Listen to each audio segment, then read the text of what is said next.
नमस्कार विद्यार्थी मित्रांनो, पार्थ कॉम्पिटिटिव्ह फोरमच्या फ्री लर्निंग एज्युकेशन मध्ये मी तुमचं या ठिकाणी स्वागत करतो। बघा, आज कंबाईन ग्रुप सी हा पेपर आपला झालेला आहे आणि कंबाईन ग्रुप सी परीक्षेमध्ये काही प्रश्न थोडेसे सोपे वाटले काही पेपर विद्यार्थ्यांना, परंतु काही प्रश्न सोपे जरी असेल तरी आपल्या ते चुका होतात आणि ह्या प्रश्न बघून घेणं आपल्याला गरजेचं आहे। आज जो काही ग्रुप सी चा पेपर होता, ग्रुप बी च्या तुलनेनं हा पेपर जरासा सोपा होता।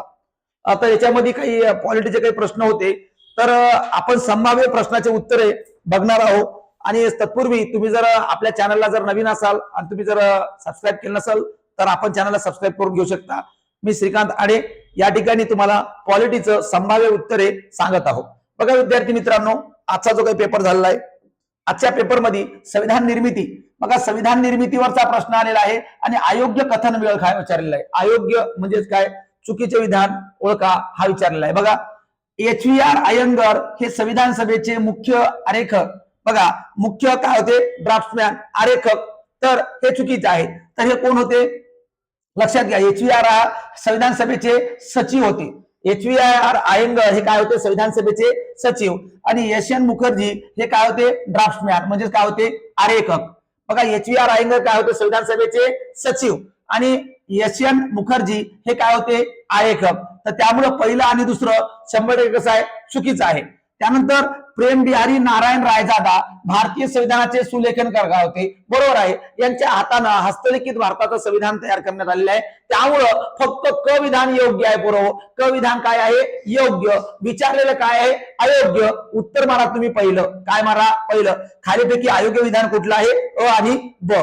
चला, या प्रकारचा प्रश्न आहे संविधान निर्मितीचा, बेसिक प्रश्न आहे हा कोणाचाच चुकला नाही पाहिजे। एकदम साधा आणि सरळ प्रश्न होता, परंतु हे जर चुकवलं असेल बरोबर तर एक एक मार्क आपल्याला मिळवायचे असते आणि तो पेपर मध्ये अशा चुका होताना कामा नसतात रे। चला पुढे बघा, विधेयकासंदर्भाचा प्रश्न होता। अलीकडे खूप महत्वाची चर्चा आहे, सुप्रिया सुळे यांनी no call no phone no mail या प्रकारचा विधेयक मांडला, तो खाजगी विधेयक होता आणि याच्यावर करंट वर रिलेटेड होता रे। मी पोरांना वारंवार सांगत असतो, न्यूजपेपर वाचत चला रे, न्यूजपेपरवर आधारित तुम्हाला करंट ओरिएंटेड पेपर असतात रे। बघा, खालीलपैकी योग्य विधाने ओळखा, राज्य विधिमंडळासंदर्भातचं आहे। बघा, सामान्य विधेयक हे मंत्र्याद्वारे किंवा खाजगी सदस्याद्वारे मांडले जाऊ शकते, बरोबर आहे। सामान्य विधेयक हे कोणीही मांडू शकते। बघा, सामान्य विधेयक हे मंत्री मांडू शकतो, तर एखादा खाजगी सदस्य सुद्धा मांडू शकतात, बरोबर आहे। धन विधेयक हे मंत्र्याद्वारे किंवा खाजगी सदस्याद्वारे मांडले जाऊ शकते, चुकीचं आहे। धन विधेयक हे मंत्रीच मांडते, कोण मांडते, मंत्रीच मांडतात, कारण सरकारचा अर्थसंकल्प असतो, धन विधेयकासंदर्भाच्या तरतुदी असतात आणि हे राज्य विधिमंडळ विचारलेलं आहे। फक्त तुम्हाला काय विचारलं आहे, योग्य कथन। योग्य कथन लक्षात घ्या, फक्त अ। योग्य कथन काय आहे, फक्त अ। 52वा प्रश्न म्हणजे जे ही सिरीज आहे डी सिरीज मधला हा प्रश्न आहे, लक्षात घ्या। तर योग्य फक्त आहे अ। सामान्य विधेयक फक्त मंत्री किंवा खाजगी मांडले जाते, पण धन विधेयक हे मंत्र्यामार्फतच मांडले जातात। पुढे बघा पोरो, ग्रामपंचायत संदर्भाचा, स्थानिक स्वराज्य संस्था संदर्भाचा पंचायत राजवर प्रश्न विचारलेला आहे। बलवंतराव मेहता समिती, बघा बलवंतराव मेहता समितीच्या योग्य शिफारशी ओळखाय। बघा, बलवंतराव मेहता समिती तुम्हाला माहिती आहे, याच्या संदर्भाच्या शिफारशी आहे, ग्रामपंचायत प्रत्यक्ष निवडून आलेल्या प्रतिनिधीसह स्थापन करावी। बघा, ग्रामपंचायत प्रत्यक्ष निवडून आलेल्या प्रतिनिधीसह स्थापन करावी, बरोबर आहे। पंचायत समिती जिल्हा परिषद अप्रत्यक्ष, पंचायत समिती जिल्हा परिषद अप्रत्यक्ष निवडून आलेल्या प्रतिनिधीसह काय करावी, स्थापन करावी। इथं प्रत्यक्ष दिलेलं आहे, त्यामुळे हे चुकीचं आहे। जिल्हाधिकारी हा जिल्हा परिषदेचा अध्यक्ष असावे, जिल्हाधिकारी हा जिल्हा परिषदेचा अध्यक्ष असावा, बरोबर आहे। हे सुद्धा विधान त्यांचं बरोबर आहे। बलवंतराव मेहता समितीनं या प्रकारचं विधान केलेलं होतं। काय विचारलेलं आहे, योग्य शिफारशी ओळखायची आहे, अ आणि क। ऑप्शन आहे का कुठं, अ आणि क, तर उत्तर आहे 3। उत्तर आहे 3, अ आणि क। बघा, इथं पंचायत समिती आणि जिल्हा परिषदेचे सदस्य त्यांनी अप्रत्यक्षपणे सांगितले होते, कसे सांगितले होते, अप्रत्यक्षपणे। चला पुढचा प्रश्न पॉलिटिक्सचा बघा, आपल्याला परिशिष्टेवर पण विचारलेला आहे यावेळेस। परिशिष्ट मागच्या वेळेस कंबाईन ग्रुप बीचा भागवर विचारला, यावेळेस परिशिष्ट विचारलेला आहे। भारतीय संविधानामध्ये तुम्हाला माहित आहे 25 भाग आहे, 25 भाग आणि 12 परिशिष्टे आहे, बरोबर 12 परिशिष्टे, आणि या 12 परिशिष्टेच्या संदर्भाचा आपल्याला प्रश्न विचारलेला आहे। कोणत्या परिशिष्टामध्ये भारताच्या अधिकृत भाषाची यादी आहे, तुम्हाला माहित आहे 8वा परिशिष्ट आहे। 8वा परिशिष्ट याच्यामध्ये आपल्या 22 भाषा महत्वाच्या दिलेल्या आहे, तर भाषा संदर्भाचं हे विधान आहे। उत्तर आहे 3, उत्तर काय आहे 3, अधिकृत। पुढे बघा पुढचा प्रश्न, पुढचा प्रश्न पहा बरो. केंद्र सरकारने 44व्या घटना दुरुस्तीद्वारे 44वी घटना दुरुस्ती 1978 ला झालेली आहे. रिकामी जागा संविधानाच्या तिसऱ्या भागातून तिसरा भाग बघा, तिसरा भाग म्हणजे मूलभूत हक्क. तिसरा भाग कुठला आहे? मूलभूत हक्क. कलम 12 ते 35 लक्षात घ्या. कलम 12 ते 35 या संदर्भाचा आहे. मूलभूत हक्काच्या यादीतून कोणाला वगळलेले आहे? बघा, समतेचा आहे 14 ते 18 वगळलेलं नाही आहे काहीच. स्वातंत्र्याचा आहे कलम 19 ते 22 वगळलेलं नाही आहे काही. धार्मिक स्वातंत्र्याचा आहे तुम्हाला माहित आहे 25 ते 28 आणि संपत्तीचा हक्क लक्षात घ्या कलम 31. बघा, कलम 31 हे रद्द केलेलं आहे आणि संपत्तीचा हक्क हा कलम 300A मध्ये गेला आहे. कलम 300A मध्ये हा कायदेशीर हक्क झालेला आहे. काय झालेला आहे? कायदेशीर हक्क. संपत्तीचा हक्क हा मूलभूत हक्कातून वगळून हा कायदेशीर हक्कामध्ये वळवण्यात आलेला आहे. म्हणून उत्तर आहे 3. उत्तर आहे 3. या प्रकारचे 5 प्रश्न महत्वाचे पॉलिटिक्स झालेले आहे. पुढे चला. पुढचा बघा, थोडस बघा. पुढचा प्रश्न आपल्या साधारणतः पॉलिटिक्सचा आपण प्रश्न बघत आहोत. एक टेक्निकल प्रॉब्लेम झाला, एकच मिनिट. हा बघा, पुढचा प्रश्न बघा. हा आपला झाला प्रश्न. पुढचा प्रश्न बघा. केंद्र व राज्याच्या समवर्ती सूचीला केंद्र व राज्याच्या संधी प्रकाश क्षेत्र ट्विलाइट झोन असे कोणी समजले आहे? सर्वांना माहिती आहे पाहिली. बघा काय म्हणलं पाहिली यांनी संधी प्रकाश क्षेत्र. लक्षात घ्या, केंद्र व राज्याच्या समवर्ती सूचीला काय म्हणलं आहे? संधी प्रकाश क्षेत्र म्हणजे एकमेकाच्या जुळलेले क्षेत्र म्हणजे संघराज्य आपण म्हणतो. केंद्र आणि राज्य हे काय आहे? संघराज्य आहे. राज्याचा संघराज्य आर्टिकल 1 ते 4 च्या संदर्भाचा प्रश्न आहे. लक्षात घ्या, उत्तर आहे 2. त्यानंतर लहान शहराच्या प्रशासनासाठी नगर क्षेत्र समिती स्थापन केली जाते. ती रिकामी जागा असू शकते. बघा, पूर्णपणे निवडलेली असू शकते, बरोबर आहे. पूर्णपणे निवडलेली असू शकते, बरोबर आहे. त्यानंतर राज्य सरकारद्वारे पूर्णपणे नामनिर्देशित सुद्धा असू शकते. बघा, आपल्या भागाचा विकास करायचा, ग्रामीण भागाचा, पूर्णपणे नामनिर्देशित सुद्धा राहू शकते. अंशतः निवडलेली आणि अंशतः नामनिर्देशित, बरोबर आहे. काही प्रमाणात निवडलेली आणि काही प्रमाणात ते नामनिर्देशित. त्यामुळे सर्वच्या सर्व बरोबर आहे, वरीपैकी सर्व. बघा, या प्रकारचा पंचायत राज शहरी संदर्भाचा तुम्हाला विचारलेला आहे. 74वी घटना दुरुस्ती संदर्भाचा हा प्रश्न आहे.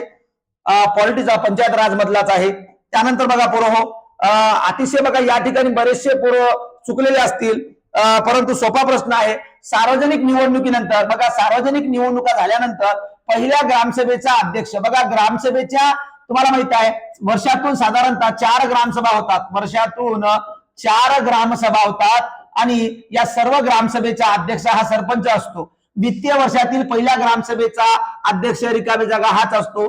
तर सरपंच सर्व ग्रामसभेचा अध्यक्ष सरपंच. खासदार आमदाराचा काही संबंधच नाहीये.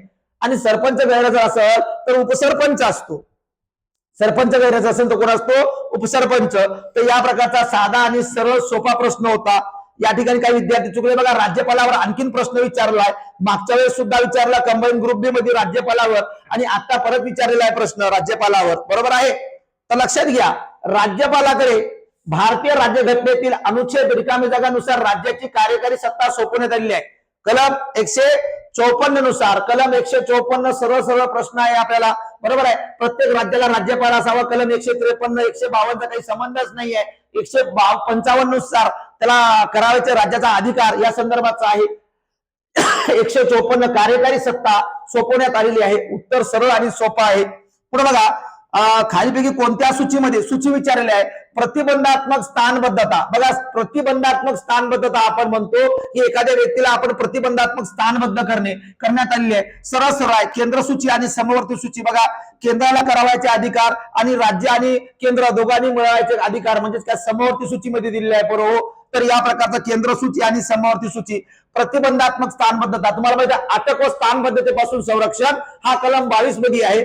कलम 22 मध्ये दिलेला आहे. कलम 22 मध्ये फंडामेंटल राईट मध्ये आहे अटक व स्थानबद्धतेपासून संरक्षण. आणि हे सरळ तुम्हाला लक्षात द्यायला पाहिजे की केंद्र सरकार करणार आणि समवर्ती सूची हे म्हणजे केंद्र आणि समवर्ती सूची लक्षात घ्या दोघांचं मिळून. बाकी राज्य सूची तर सरळ लक्षात येते. हे 2 ऑप्शन तर इथेच गेलेले बरोबर, पण नुसतं समवर्ती करू शकत नाही. केंद्र आणि समवर्ती उत्तर आहेत 3. फक्त आपल्याला डोकं घेऊन जावं लागते पेपरला, कारण त्यावेळेस आपले साधे प्रश्न चुकतात. बघा, हायकोर्ट अलीकडे विविध उच्च न्यायालय आणि त्या उच्च न्यायालयाचे मुख्यालय आपण वारंवार विद्यार्थ्याचे पाठ करून घेत असतो. लक्षद्वीप कोणत्या उच्च न्यायालयाचे कार्यक्षेत्रात येतात? सर्वांना माहित आहे केरळ, सर्वांनाच माहित आहे केरळ. याचा सरळ आणि साधा प्रश्न आहे, लक्षद्वीप कोणत्या न्यायालयाच्या कार्यक्षेत्रात येते? तर केरळ. पुढे बघा, खालीपैकी कोणते विधान सत्य नाही आहे? सत्य नाही आहे म्हणजे अयोग्य विधान ओळखायचे आहे. बघा, भारतीय राज्यघटनेच्या अंमलबजावणीची तारीख 26 नोव्हेंबर 1949. बघा, या वर्षी आपण काय केलं होतं? 26 जानेवारी 1900 स्वीकारलं. काय केलेलं आहे? 26 नोव्हेंबर 1949 ला संविधान स्वीकारले आणि 26 जानेवारी 1950 ला याची काय केली? आपण अंमलबजावणी केली. काय केलेली आहे? अंमलबजावणी केलेली आहे. बरोबर आहे. फक्त एकच विचारलं, बाकी काही प्रश्न बघायचंच नाही. मग हे बरोबर, हे बरोबर, हे बरोबर, बाकी काही समजायचंच गरज नाही आहे ना. सरळ सरळ तुम्हाला पहिला प्रश्न सत्य नाही आहे हा लक्षात आला की बाकीचे ऑप्शन बघायची गरज नव्हतं. बरोबर आहे. 42व्या घटना दुरुस्तीने धर्मनिरपेक्ष हा शब्द जोडला गेलाय. बरोबर आहे. 42वी घटना दुरुस्ती 1976 मध्ये करण्यात आली. बरोबर आहे. सामाजिक, आर्थिक आणि राजकीय न्याय संकल्पना भारतीय राज्यघटनेने सोव्हिएत रशियावरून आपण घेण्यात आलेली आहे. सरळ सरळ आहे. त्यामुळे कोणतं विधान सत्य नाही आहे? तर पहिलं. त्यामुळे याचं उत्तर हे आहे 1. उत्तर आहे 1. चला पुढचा प्रश्न घेऊया आपण. चला बघा हो, तुम्हाला साधारणतः फंडामेंटल राईट भाग 3 संदर्भाचा आहे. भाग 3 फंडामेंटल राईट, मूलभूत हक्क आणि या मूलभूत हक्कावर आधारित काही प्रश्न दिलेले आहेत. बघा, समानतेचा अधिकार 14 ते 18. बरोबर. शोषणाविरुद्धचा अधिकार चुकीचा आहे. बघा, शोषणाविरुद्धचा अधिकार कलम 23 ते 24. बघा, कलम 23-24. बरोबर आहे. मानवाचा अपव्यापार आणि अव्यवहार कलम 23 आणि बालकांच्या संदर्भाचा, लक्षात घ्या, बालकांचं शोषण. बरोबर आहे. म्हणून 23-24 हे चुकीचं आहे. पुढे बघा, धार्मिक स्वातंत्र्याचा अधिकार कलम 25 ते 28. Right to religion.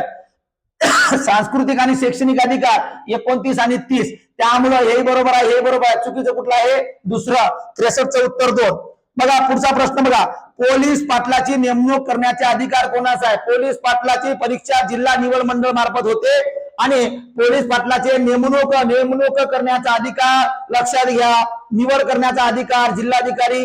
निवड कोण करते? जिल्हाधिकारी. आणि नेमणूक करते उपजिल्हाधिकारी. उत्तर आहे 4.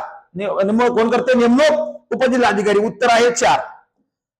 पंचायत राजवर 3 प्रश्न झालेले आहे. पंचायत राजवर. बरोबर आहे. पुढे अलीकडे बघा, प्रश्न बघा, महत्वाचं करंट पॉलिटिक करंट आहे. लक्षात घ्या, पॉलिटिकल करंट बेसवरचा हा प्रश्न तुम्हाला दिलेला आहे. बघा, खालीपैकी कोणत्या उच्च न्यायालयात सर्वाधिक खंडपीठे आहे? बघा, बॉम्बे उच्च न्यायालय, अलाहाबाद उच्च न्यायालय हा प्रश्न तुम्हाला आहे. बघा, पहिले अलाहाबाद उच्च न्यायालय काही लोकांचं बरोबर असेल, परंतु अलीकडे बॉम्बे उच्च न्यायालयामध्ये 4 झालेले आहे. म्हणजे बघा, अलीकडे कोल्हापूर हे 4थं झालेलं आहे. कोल्हापूर. आणि यामुळे बॉम्बे उच्च न्यायालयाची सर्वात जास्त खंडपीठ आहे. बघा, करंट बेसवरच पॉलिटी येणार आहे. करंट बेसवर. म्हणून तुम्हाला मी कायम म्हणत असतो की तुम्ही करंट बेस वाचत चला. तर या प्रकारचे प्रश्न आहे. बरोबर 15च्या 15. तुम्ही जर साधारणतः जर हे व्यवस्थितपणे जर हँडल केला असता तर तुम्हाला हे सगळे प्रश्न बरोबर आले असते. ओके. या प्रकारचे संपूर्ण प्रश्न तुम्ही संभाव्य उत्तर आहे समजून घ्या. ओके, धन्यवाद.